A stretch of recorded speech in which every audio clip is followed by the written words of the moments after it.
Bien ahí. Bueno, vamos a hablar en la clase de hoy de lo que es el metabolismo del calcio, de lo que es el metabolismo del fósforo. Se los estudia juntos a este tema, el metabolismo del calcio y del fósforo, porque vamos a ver ahora que están regulados prácticamente por las mismas hormonas y están asociadas sus disregulaciones. ¿Qué quiere decir? Que cuando se afecta a uno, indirectamente lo va a afectar al otro en algunas ocasiones y en otras ocasiones directamente. También vamos a hablar del metabolismo del magnesio, que si bien eso no digamos, no, si nos da el tiempo lo vamos a hablar porque eso no está dentro del programa, así que, pero bueno, está ahí. Y las hormonas que intervienen en la regulación del calcio y del fósforo, también vamos a hablar de eso, que eso es muy preguntable, sobre todo en la parte de sistema endocrino, en todo lo que tiene que ver con el metabolismo del calcio. Así que vamos a tratar de ir viendo punto por punto todos estos temas, ¿no? Antes de arrancar con todo lo que es la parte fisiológica, tenemos que recordar que el calcio, el fósforo, así como el cloro, el sodio y el potasio, son iones que van a encontrarse dispersos en los diferentes compartimentos de nuestro organismo. Nosotros, si bien estamos formados por un gran porcentaje de agua, tenemos que saber que todo eso está perfectamente distribuido y en un equilibrio, en una homeostasis. Eso va a estar distribuido en los diferentes compartimentos que nosotros tenemos dentro del organismo, que son el espacio extracelular y el espacio intracelular. Esos dos grandes compartimentos van a contener, entre otras cosas, estos iones de los cuales yo estoy mencionando. Y cada uno de los iones que yo acabo de decir van a participar de reacciones químicas. Es decir, van a participar del metabolismo del cuerpo, ya sea muscular, óseo, digestivo, el que fuere, ¿sí? Pero todas esas reacciones químicas que van a formar parte del metabolismo están encargadas en gran medida por estos iones y por proteínas. Ahora, no vamos a hablar de todos los compartimentos y todo eso porque eso incluye, no terminaríamos de acá hasta que comience el otro día porque es largo eso.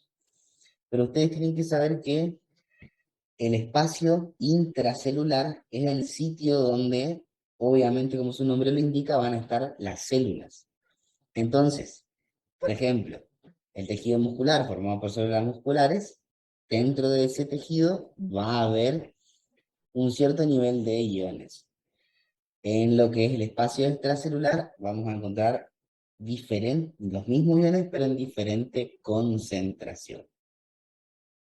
Y hacían el ejemplo clásico es el sodio y es el potasio, siendo el sodio el principal ion del medio extracelular y el potasio el principal ion del medio intracelular. ¿Por qué estoy hablando de todo esto? Porque estos iones van a estar en esos medios y en el espacio extracelular yo voy a encontrar dos compartimentos que forman al espacio extracelular. Uno es el intersticio o espacio intersticial y el otro es el espacio intravascular. El espacio intravascular es el que está formado por, obviamente, la vasculatura, los vasos sanguíneos, ¿sí? Grandes y pequeños. Ese es el espacio intravascular. Y el intersticio es lo que queda entre el espacio intravascular y las células. O sea, está en el medio ahí. Sigue siendo extracelular porque está por fuera de la membrana plasmática, pero es un espacio aparte del intravascular. Si ustedes se preguntan por qué razón los iones se mueven y por qué razón a veces hay alteraciones en electrolíticas, digamos, Cada movimiento de iones, como tienen carga, va a generar diferentes reacciones químicas. Y además las células necesitan para poder obtener energía de alguno de estos iones. Todo esto se mantiene en equilibrio y cuando se altera el equilibrio es donde empiezan los problemas. Si nos metemos de lleno en el calcio, el fósforo y bueno, el magnesio, estos iones van a participar de numerosos procesos biológicos, numerosas reacciones químicas. Vamos a hablar ahora de las funciones del calcio y del fósforo, pero fíjense que puntualmente estos dos tienen un sistema de regulación homeostático para mantener sus concentraciones dentro de su límite normal y fisiológico. Si nos metemos en el calcio, ¿sí? El calcio va a participar de la conducción de los estímulos nerviosos, participa el calcio. Cuando nosotros hablamos de la sinapsis de la acetilcolina, bueno, el calcio interviene en lo que es la transmisión del impulso. En la contractilidad muscular, uniéndose a las células musculares, va a intervenir en la secreción y acción hormonal y de enzimas citosólicas en el espacio intracelular. ¿Por qué? Porque si el calcio disminuye o aumenta, eso se va a traducir en una respuesta hormonal. ¿Sí? Las hormonas, que ahora vamos a ver cuáles son, van a tratar de responder ante esa, digamos, disminución del nivel de calcio, por ejemplo. También el calcio participa en lo que es la permeabilidad de la membrana plasmática, la membrana celular. Va a participar en la coagulación sanguínea y en la mineralización ósea y dental, que es obviamente una de sus funciones más características. Ustedes dicen calcio y dicen huesos. Así que es algo que lo tenemos ya marcado, ¿sí? Nunca vieron la propaganda esa de que dice huesos y pegan así en el Calci Plus. ¿Nunca vieron esa propaganda? Bueno, era de un yogur, Calci Plus, que era para me acuerdo de las mujeres, mujeres que estaban en la publicidad, haciendo referencia a que para los huesos era fundamental la presencia del calcio. Una estupidez, pero sirve para no olvidarse. Ahora, el fósforo forma parte de los fosfolípidos de la membrana plasmática, o sea que estructuralmente es muy importante para la célula el fósforo, estructuralmente. Y el calcio tiene más relación con lo que es el transporte. El fósforo es más estructural y el calcio tiene más que ver con la permeabilidad. También participa en la formación de los nucleótidos del ARN, del ADN. Participa en los enlaces de GTP, de ADP, de ATP. Si ustedes no saben qué significa esto, les voy dictando. ARN significa ácido ribonucleico, ADN, ácido desoxirribonucleico, ATP, adenosin trifosfato, GTP, guanosin trifosfato. Eh, bueno, actúa también el calcio como segundo mensajero de lo que es el AMP cíclico y el GMP cíclico. Esos son segundos mensajeros que actúan a nivel intracelular. Y además el fósforo, perdón, va a ser un regulador de diversas enzimas. ¿Sí?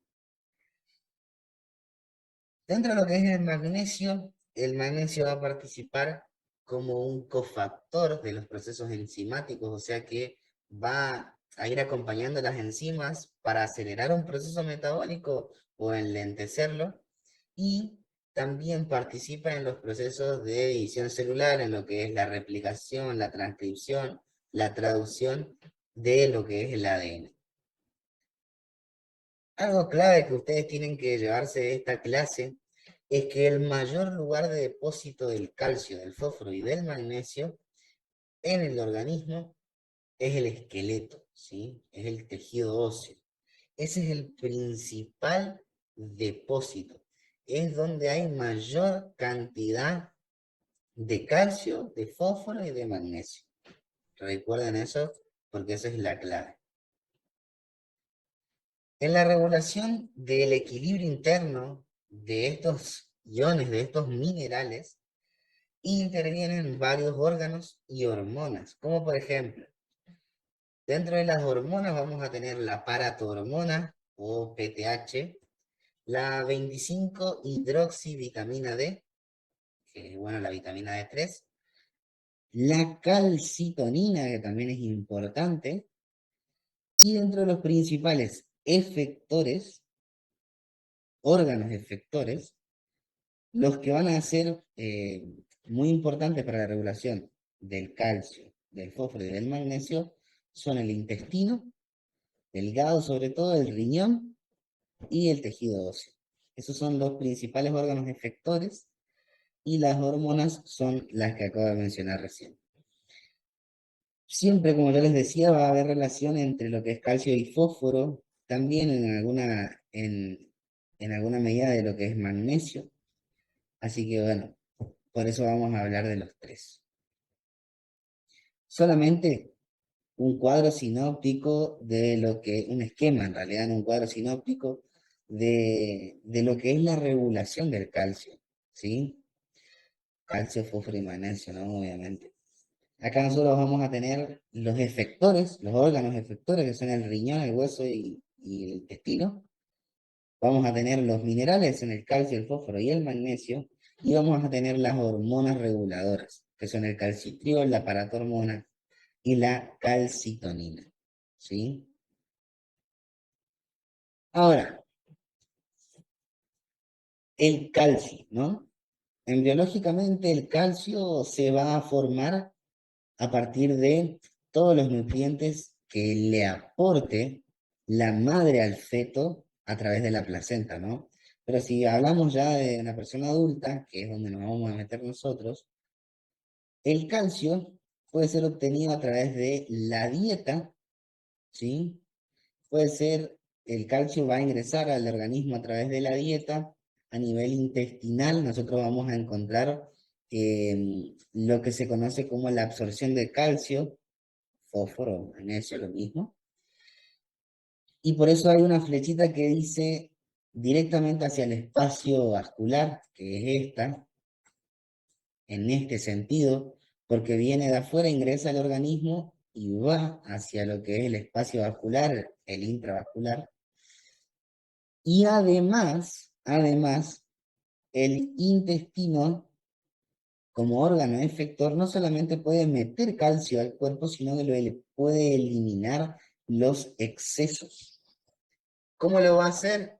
A través de las heces, de la materia fecal, de la caquita, ¿sí? Ahora, ese calcio, fósforo, magnesio que ingresa, ¿sí? Que ingresa, que se absorbe y va al espacio vascular, puede tomar varias vías, varias rutas, varios caminos. Uno, el principal, digamos, a nivel óseo. El segundo, en el espacio vascular hacia los diferentes órganos para poder cumplir con sus funciones, las que veíamos recién, ¿sí? Las que hablábamos antes. En el caso de fósforo, ir y formar fosfolípido, en el caso del calcio, poder participar en la contracción muscular, ¿sí? Así que va a ir a cumplir su función. Y después tenemos que ese exceso de calcio o cuando hay productos de desecho que contienen calcio o cuando en el organismo necesita eliminar calcio, lo va a hacer a través de la orina, o sea, la sangre pasa a los riñones donde se va a producir el filtrado glomerular, la formación de la orina y por ende, en el caso de que haya una disregulación, va a haber la excreción urinaria de calcio en la orina. O el caso contrario. Acá nosotros deberíamos poner riñón, ¿no? Riñón le falta esto. Riñones, porque tenemos dos, gracias a Dios. A menos que alguno de ustedes tenga uno solo y me cuenta después, tenemos dos, ¿sí? Entonces, a este nivel se puede eliminar o se puede reabsorber nuevamente a partir de la nefrona hacia lo que es el torrente sanguíneo, ¿sí? Y como tercer lugar tenemos el tejido óseo, los huesos. ¿Qué puede suceder? Puede suceder que el calcio se mineralice como cristal, ahora vamos a ver eso, a nivel óseo para formar hueso, o puede ser que la persona tenga una carencia de calcio, un déficit de calcio. Entonces, uno de los lugares de donde va a ir a sacar calcio, ¿cuál va a ser? Los huesos. Entonces quiere decir que dentro de la regulación del calcio, nuestro cuerpo, nuestras células, lo que hacen es ir erosionando el hueso para quitarle el calcio para mandarlo al torrente sanguíneo y poder ir cumpliendo la función. Ahora vamos a ver cuándo pasa eso, cuándo sucede eso, ¿sí?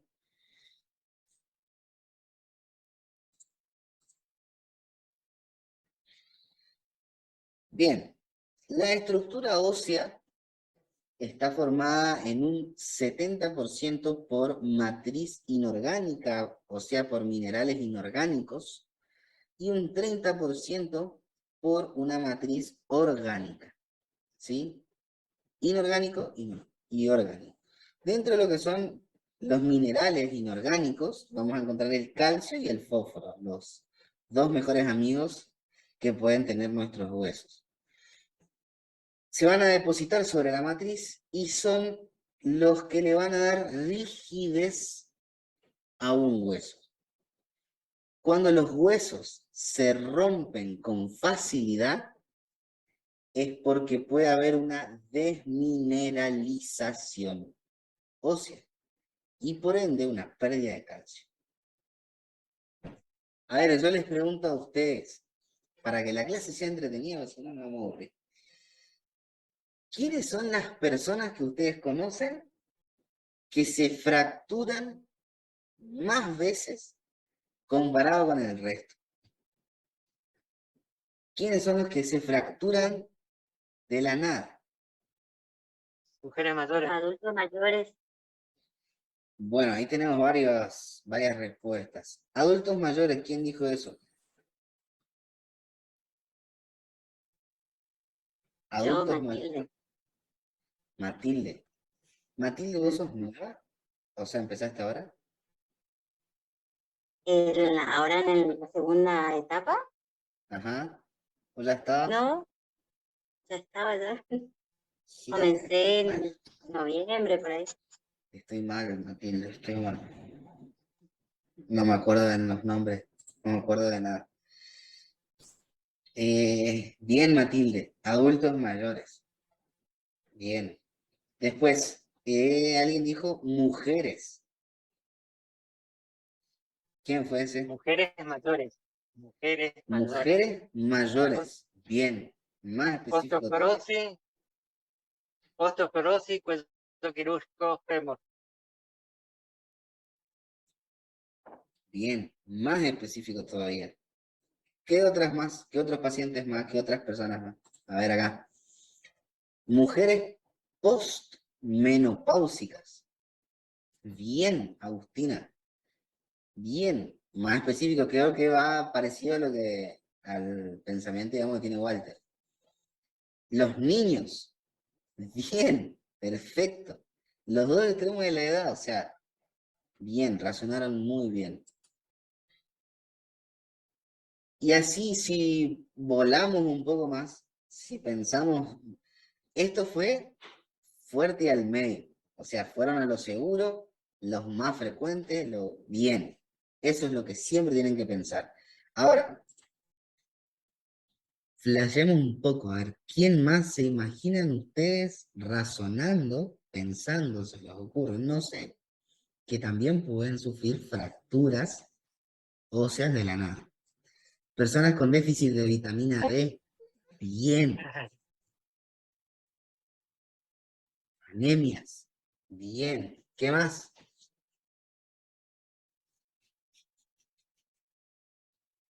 ¿Quiénes más se les ocurre?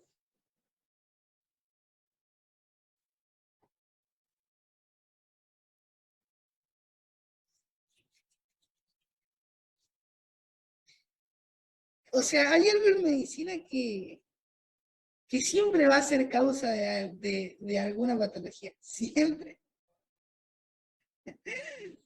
Bien, personas con desórdenes hormonales, bien. Las personas que están malnutridas, las desnutridas. Bien, desnutrición. ¿Qué más? Algo o sea, típico. Y esa patología tiene eso para todos los órganos, básicamente.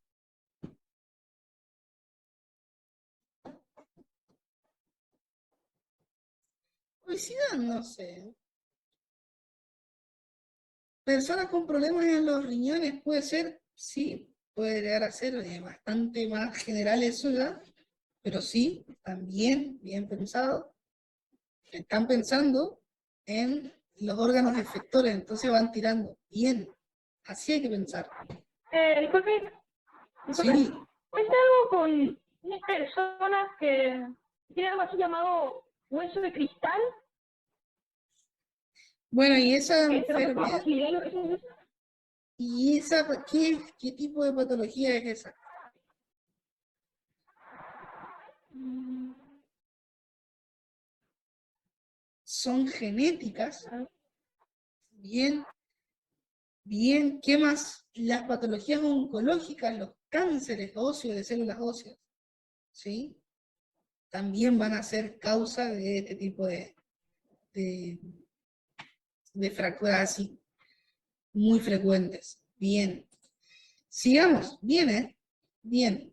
Entonces, como digamos, como el hueso, la estructura del hueso, principalmente está formada por minerales inorgánicos y son estos los que le dan la rigidez.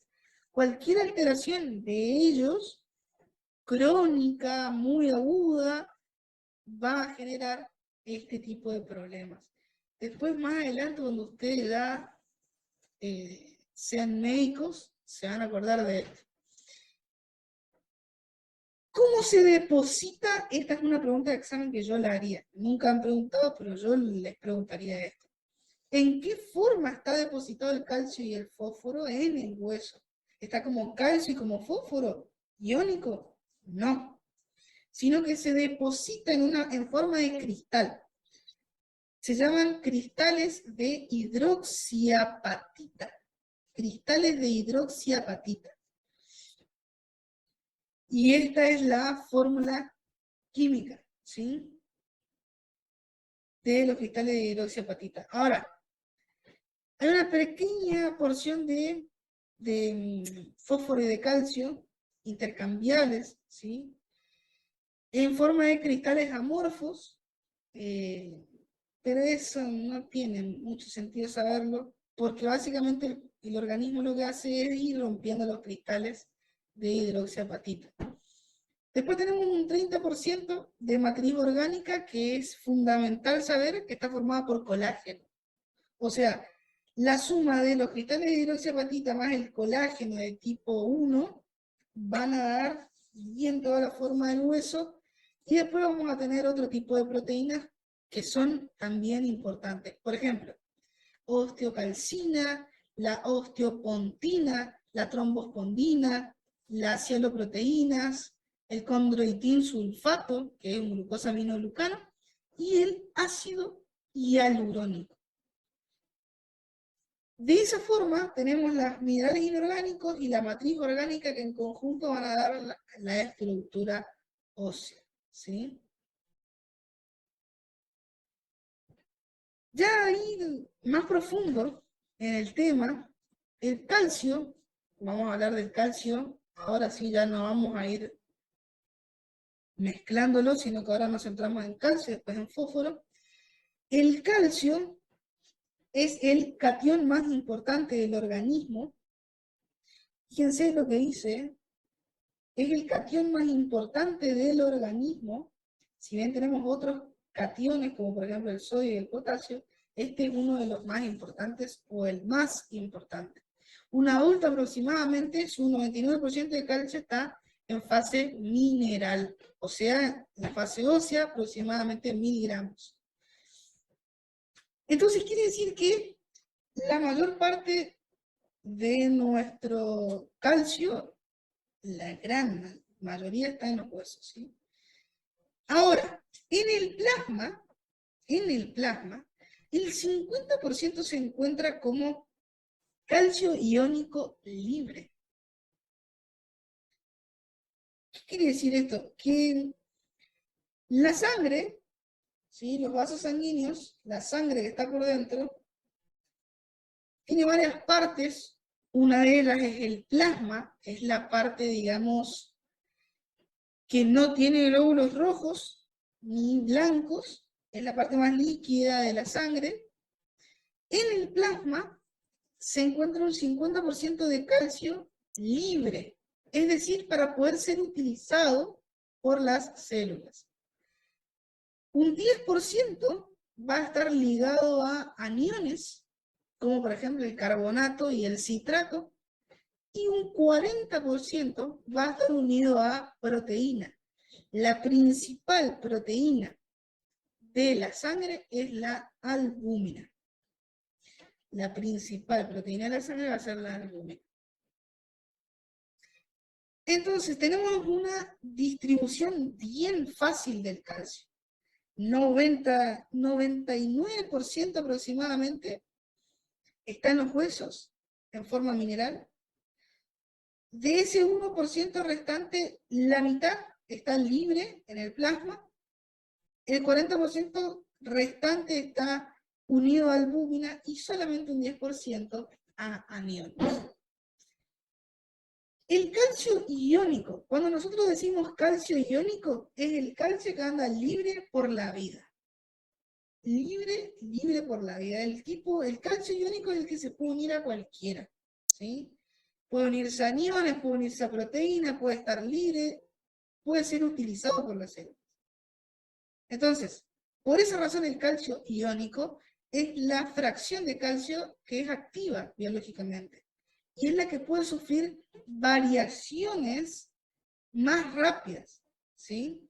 El organismo, antes de romper hueso para sacar calcio, primero trata de usar el calcio iónico, de modificar el calcio libre, ¿está? Entonces, las principales variaciones en el organismo que pueden alterar el metabolismo del calcio son los cambios en el pH. Ahora, ¿qué tema, no? Para ustedes, si todavía no dominan o no manejan absolutamente nada de lo que es el pH, ¿sí? Para ponerlos en contexto a ustedes, el pH es la medida de acidez de la sangre, ¿sí?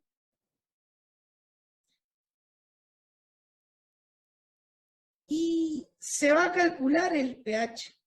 Por definición química, el logaritmo negativo de la concentración de protones, esa es su definición. Pero biológicamente tenemos que saber que, digamos, es la medida de acidez de la sangre. También hay pH para lo que es, por ejemplo, la vagina tiene un pH típico, la orina tiene un pH típico, los lisosomas tienen un pH típico, y ahí nosotros vamos a hablar de un pH ácido, o podemos hablar de un pH básico, ¿sí? Cuando decimos que el pH de la sangre es ácido, una acidosis, es cuando el pH es menor de 7,35. Le voy a poner acá pH normal.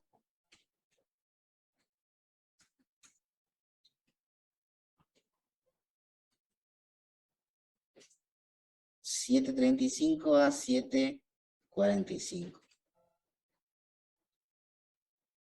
Ahora, cuando esté por debajo del valor normal, va a ser acidosis. Por encima va a ser alcalosis. pH bajo es igual a pH ácido. pH alto es igual a pH básico. ¿Por qué? Porque tiene exceso de bases, ¿sí? Sustancias básicas, que es lo contrario a ácidos. Esas son reglas que ustedes tienen que tener grabadas en su corazón, en su mente, en su antebrazo, si se lo pueden poner también ahí, sería lo ideal. No, mentira. Nadie mentalmente bien se puede tatuar algo así en el brazo. Fíjense que la acidosis, ya dijimos ahí en el chat lo que significa acidosis, lo que va a hacer es disminuir la unión a proteínas. La acidosis, repito, disminuye la unión del calcio a las proteínas.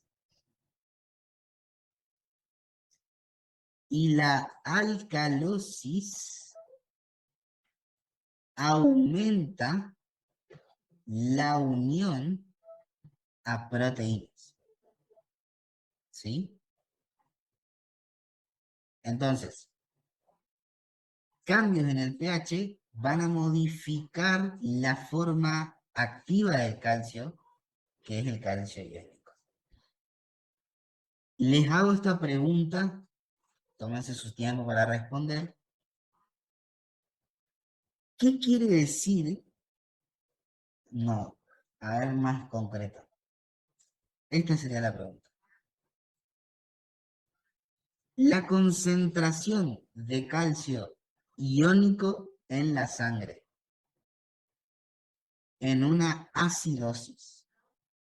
La concentración de calcio iónico en la sangre, obviamente, en una acidosis, ¿aumenta o disminuye? La concentración de calcio iónico en la sangre en una situación de acidosis, ¿aumenta o disminuye?